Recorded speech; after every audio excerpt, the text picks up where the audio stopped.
Assalamualaikum warahmatullahi wabarakatuh. Alhamdulillah wa syukrulillah wa la hawla wa la quwwata illa billah. Asyhadu an la ilaha illallah wahdahu la syarika lah. Wa asyhadu anna Muhammadan abduhu wa rasuluh. Rabbi shrah li sadri wa yassir li amri wa hlul 'uqdatam min lisani yafqahu qawli.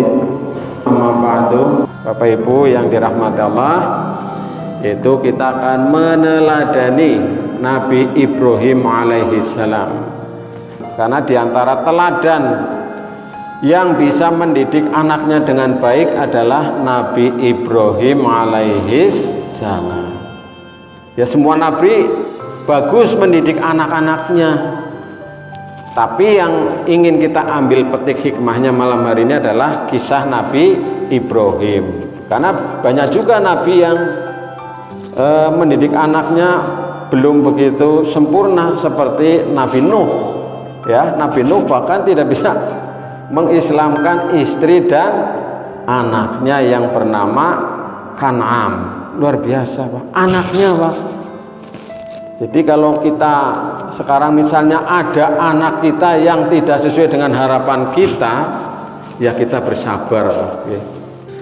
Nah, Nabi Ibrahim itu disebut sebagai Abul Anbiya, bapaknya para nabi, ya, bapaknya para nabi. Maka dalam sholat kita menyebut, di samping bersolawat kepada Nabi Muhammad, juga bersolawat kepada Nabi Ibrahim. Allahumma sholli ala Muhammad wa ala ali Muhammad kama shollaita ala Ibrahim wa ala ali Ibrahim. Luar biasa.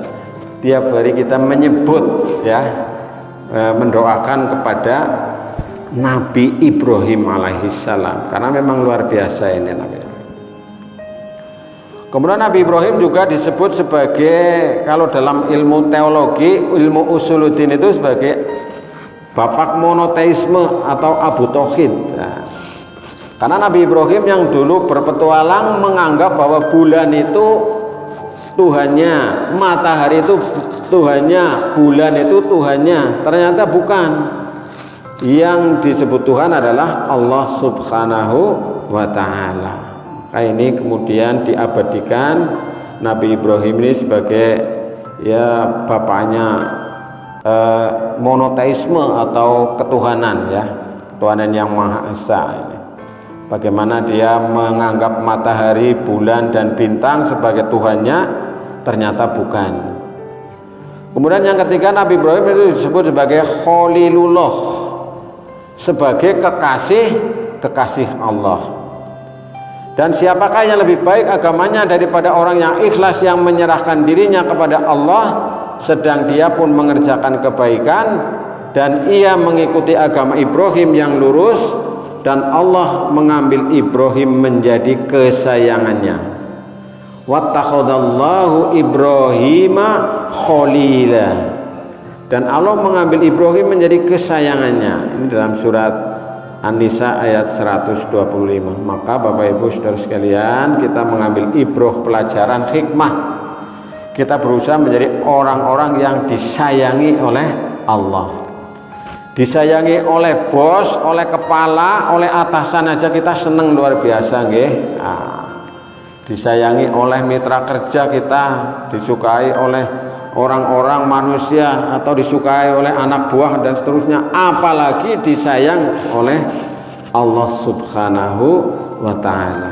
Karena diantaranya Nabi Ibrahim itu memiliki yang disebut dengan qalbun salim, hati yang selamat, hati yang mulia, hati yang menyelamatkan. Jadi Bapak Ibu saudara sekalian, dan yang berikutnya ini Ibrahim, sebagaimana kita sering dapat pelajaran di sekolah-sekolah, kemudian pada pelajaran-pelajaran agama, Ibrahim itu termasuk salah satu rasul ulul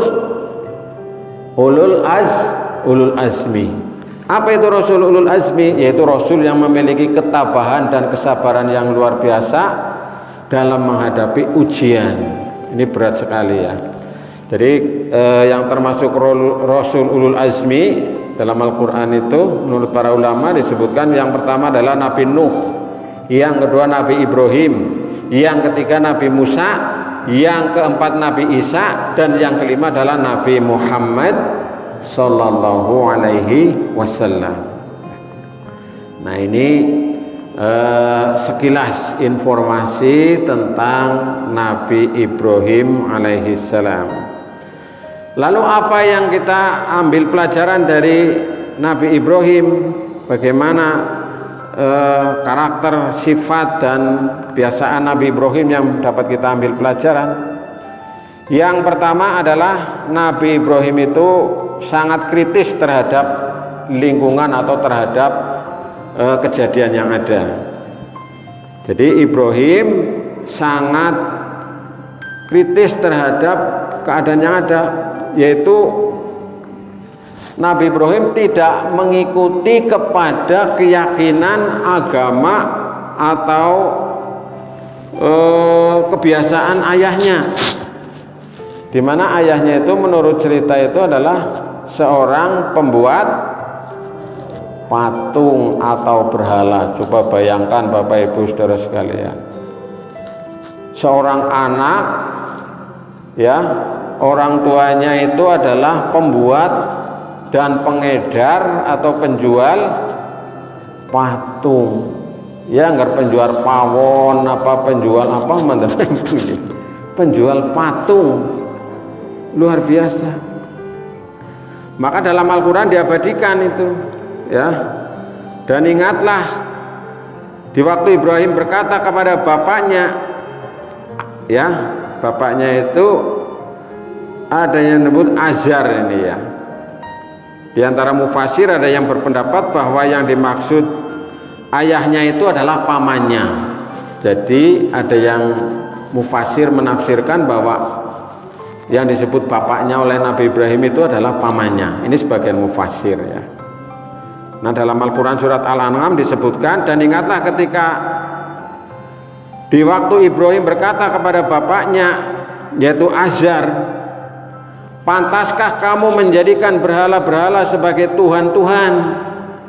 Sesungguhnya aku melihat kamu dan kaummu dalam kesesatan yang nyata. Nah, ini Quran surat Ibrahim ayat 74. Sehingga Nabi Ibrahim ini tidak mengikuti keyakinan bapaknya, tidak mengikuti keyakinan orang tuanya, tapi dia memiliki keyakinan tersendiri.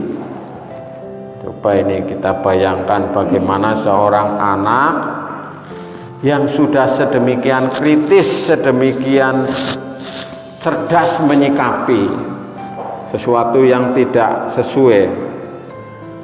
Maka kemudian Nabi Ibrahim itu mendapatkan wahyu dari Allah yang kemudian diabadikan ini dalam Al-Quran surat Al-An'am ayat 79. Inni wajjahtu wajhiya lilladzi fataras samawati wal ard hanifan wa ma ana minal musyrikin. Sesungguhnya aku menghadapkan diriku kepada Tuhan yang menciptakan langit dan bumi dengan cenderung kepada agama yang benar, dan aku bukanlah termasuk orang-orang yang mempersekutukan Tuhan. Nah, ini keyakinan. Jadi Nabi Ibrahim begitu cerdas, begitu kritis, ya, karena diantara sifat Rasul itu adalah memiliki sifat yang disebut dengan fatonah, cerdas, ya. Nah, inilah kecerdasan Nabi Ibrahim, hingga kemudian dia mengucapkan inni wajjahtu wajhiya lilladzi fataras samawati wal arda hanifan wa ma ana minal musyrikin. Ini yang pertama, Bapak Ibu yang dirahmati Allah. Kemudian yang kedua, Nabi Ibrahim itu diplomatis dan pemberani ini, ya. Pemberani dan diplomatis ini. Ketika melihat Raja Namrud beserta kaumnya itu banyak yang menyembah berhala, apa yang dilakukan Nabi Ibrahim? Menghancurkan patung-patungnya, menghancurkan sesembahannya. Jadi berhala-berhala yang disembah, patung-patung yang disembah dihancurkan oleh Nabi Ibrahim. Coba bayangkan Bapak Ibu Saudara sekalian, seorang anak muda gawa kampak nggih, gawa petel maringgon tempat panembahan hajar niku nggih. Kemudian disisakan satu patung yang paling besar. Dia cerdas maning niku nggih. Sehingga pada waktu pagi harinya begitu Raja Namrud mengetahui patung-patungnya hancur, dia murka. Mencari siapa yang menghancurkan patung ini. Akhirnya Nabi Ibrahim ditangkap kemudian disidang. Disidang ini. Maka ketika dalam persidangan dia ditanya, siapa yang menghancurkan berhala itu?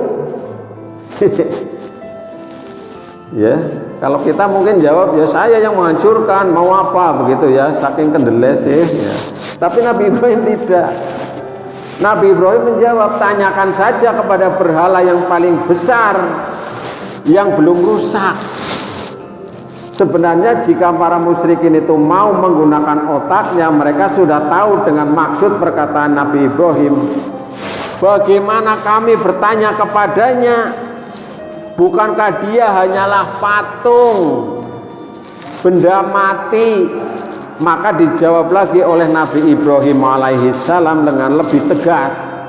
Jika sudah tahu itu benda mati, mengapa kalian sembah? Nah, cerdas banget Nabi Ibrahim, luar biasa itu. Akalnya cerdas. Jadi untuk mematahkan lawan bicaranya ini memang cerdas. Nah, ini perlu ditiru oleh anak muda ini. Untuk mengatur strategi politik, Nabi Ibrahim itu menghancurkan berhala. Tidak tanggung-tanggung itu dihancurkan semua kecuali yang paling besar. Nah, ya akhirnya ya secara diplomasi ya hakimnya termasuk Raja Namrud kan iya ya gitu ya. Tapi yang namanya orang kafir itu kan sawaun alaihim a'andzartahum am lam tunzirhum la yu'minu. Sami mawon nek wong wis kafir wis tertutup. Wis ora idep ora urus.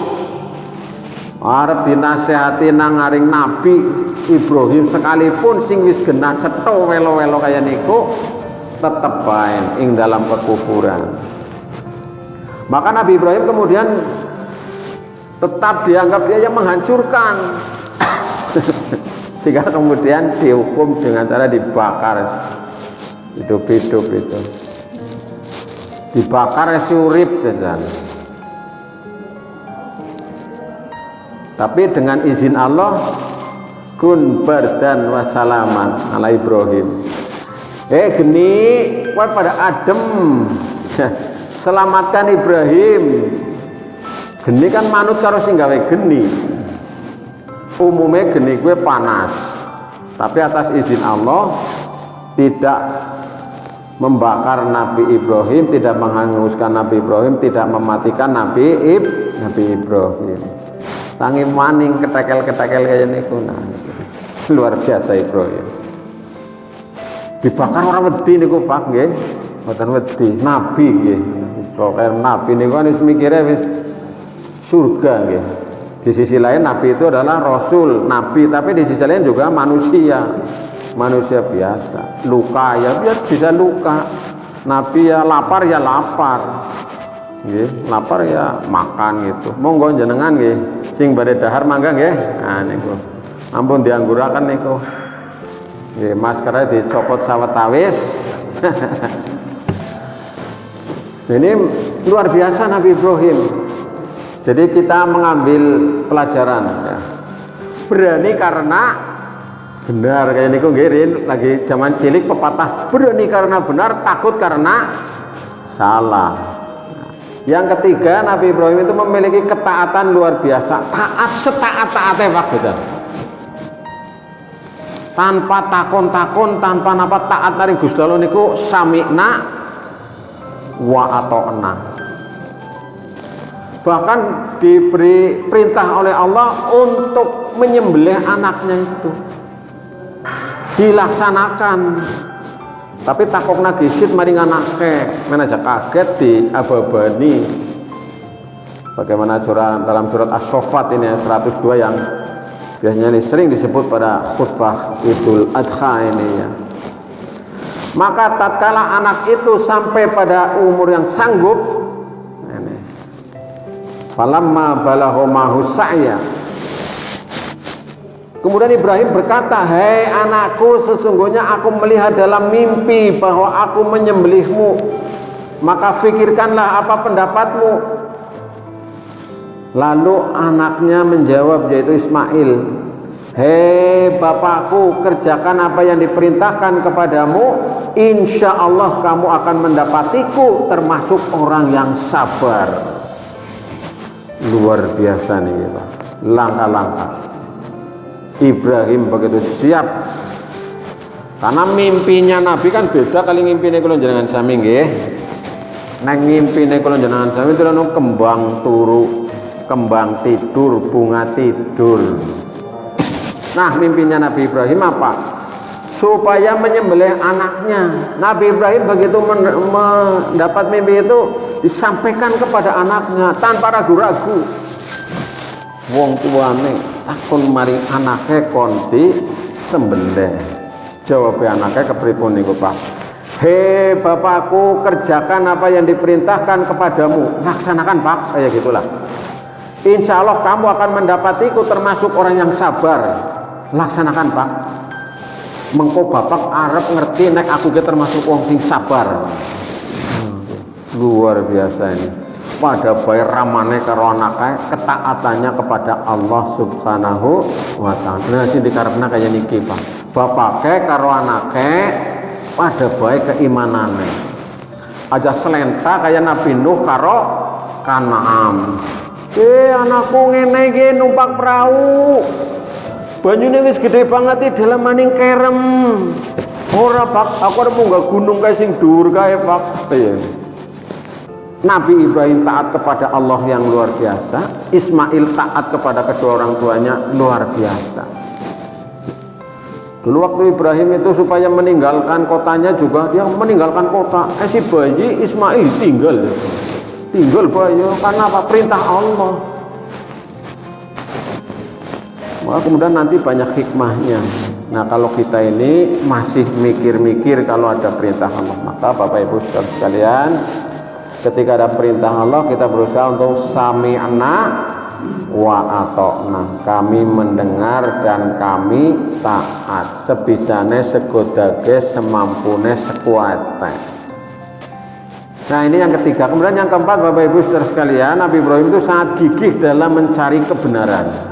Jadi Ibrahim itu selalu mencari kebenaran, karena kebenaran itu pada waktu itu masih berproses ya.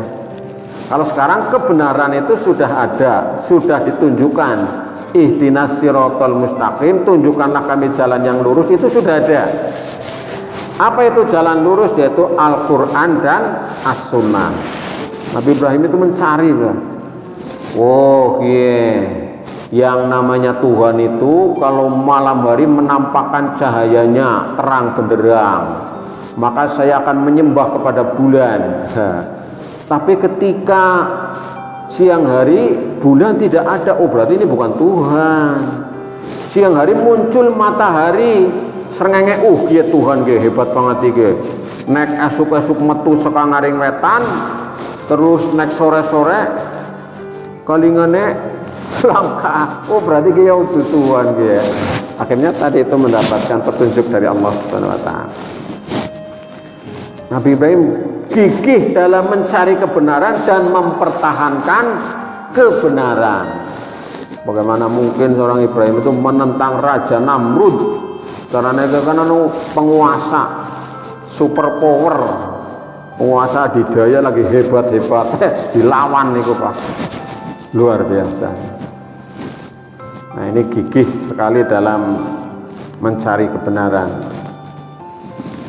Nah, ini yang kelima ini Bapak Ibu saudara sekalian, ini bisa kita teladani ini, mendoakan kepada kampungnya atau negerinya, anak cucunya dan orang tuanya. Jadi Nabi Ibrahim senantiasa berdoa atau mendoakan kepada negerinya, Pak. Jadi negerinya itu, kampungnya itu, tempatnya, tinggalnya itu didoakan, Pak. Hingga sekarang peninggalan Nabi Ibrahim di sekitar Makkah, yaitu ada Ka'bah, itu makmur, Pak. Karena mendapatkan keberkahan diantaranya adalah karena doa Nabi Ibrahim alaihi salam. Rabbi ij'al hadzal balada amina wajnubni wa baniya an na'budal asnam.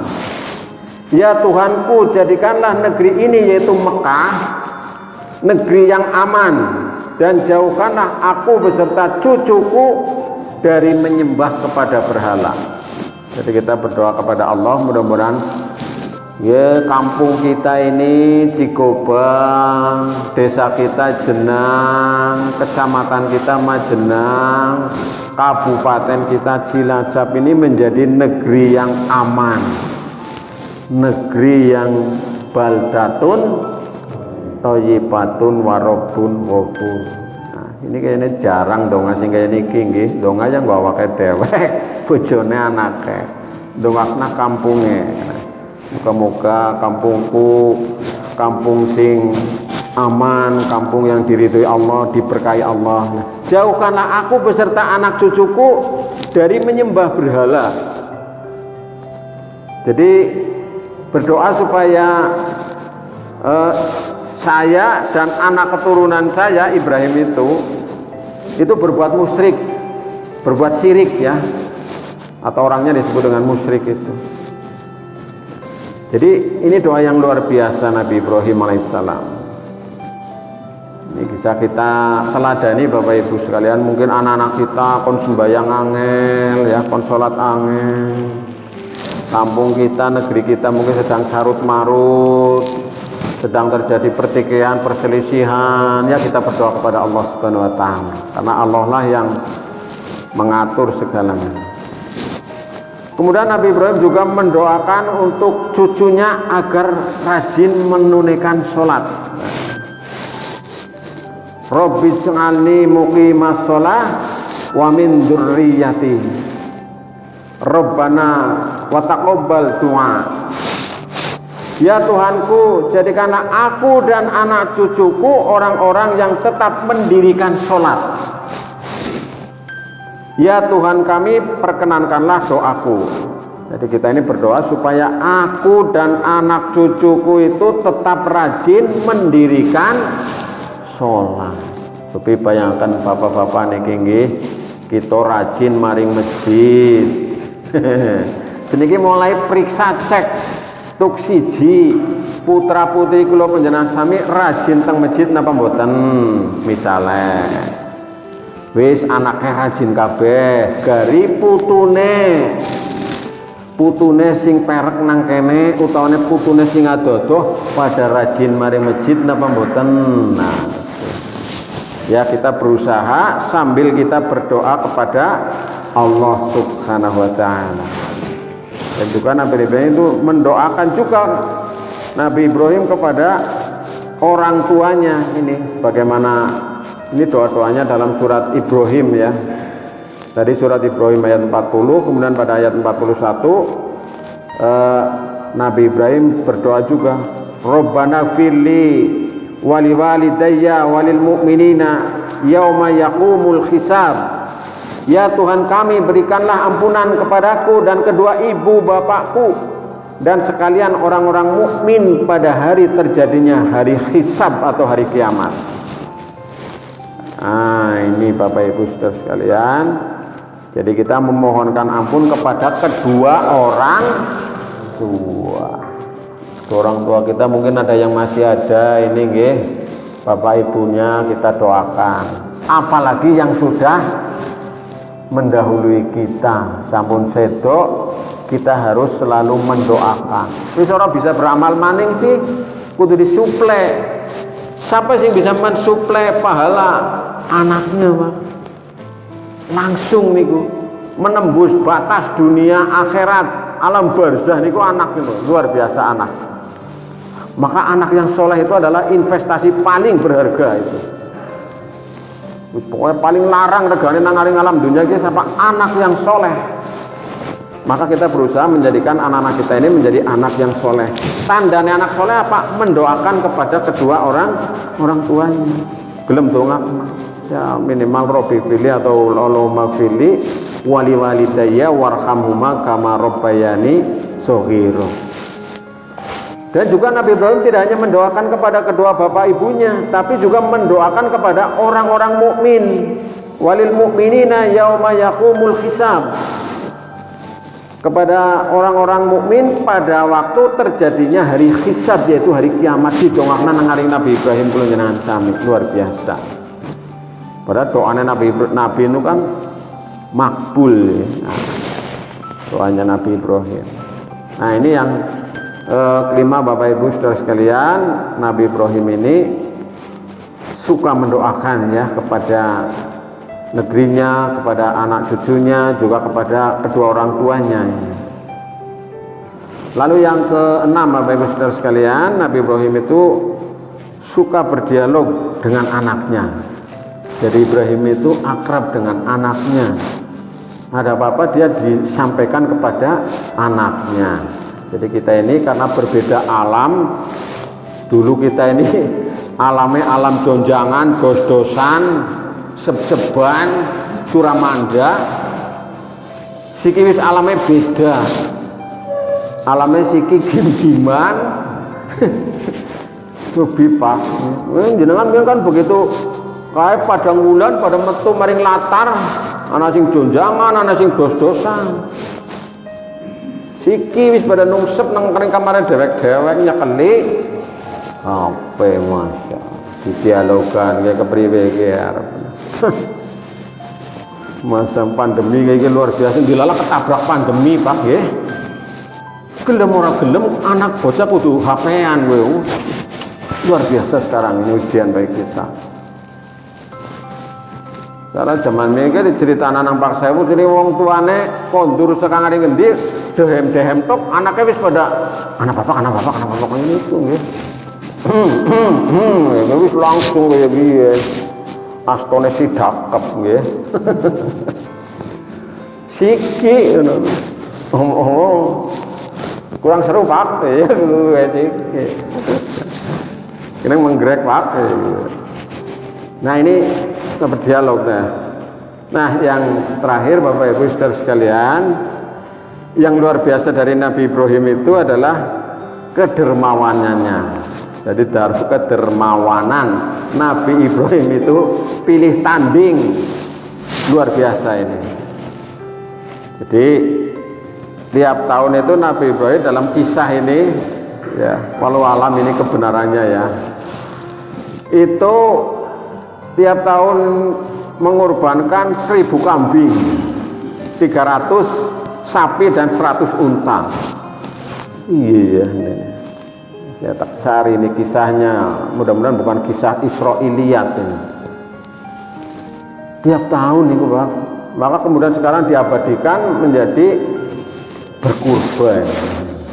Makanya monggo yang punya kemampuan kita Bismillahirrahmanirrahim berkurban diniati krono Allah, bukan krono daging ya. Kalau misalnya kita ini bukan dagingnya atau darahnya atau kambingnya atau sapinya yang diterima, tapi adalah ketakwaannya kepada Allah. Nah ini kedermawanan Nabi Ibrahim luar biasa. Semua Nabi itu dermawan, termasuk Nabi Muhammad SAW. Bahkan Nabi itu sering perutnya diganjal karena kelaparan, karena mau makan, ada orang yang kelaparan nggak jadi makan, dikasihkan kepada orang yang kelaparan itu. Luar biasa ini.